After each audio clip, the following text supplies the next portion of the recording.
मालेगाव पूर्व भागातील माजी नगरसेवक अजीज लल्लू यांच्यावर झालेला हल्ला हा कौटुंबिक वादातून झाल्याची माहिती समोर आली आहे।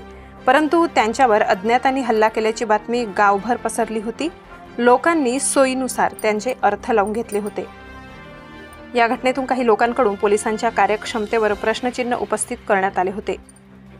परंतु या घटनेतील तथ्य समोर आले असून कौटुंबिक वादातून हा हल्ला झाल्याची माहिती प्रथमदर्शनी समोर आली आहे। यातील 2 पक्षकारांनी एकमेकांविरोधात आयशानगर पोलीस ठाण्यात फिर्याद दिली आहे। त्यातून असे लक्षात येते की हजारखोली गली नंबर 2 मध्ये कोपऱ्यावर असलेल्या गाड्यावरून व घराच्या वाटेहिस्स्यावरून एकमेकांमध्ये काही दिवसांपासून वाद आहेत।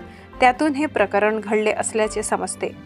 सुजाण नागरिकांनी कोणत्याही अफवांवर विश्वास ठेवू नये असे आवाहन करण्यात आले आहे। वृत्तसंकलन विभाग, गर्जना न्यूज, मालेगाव।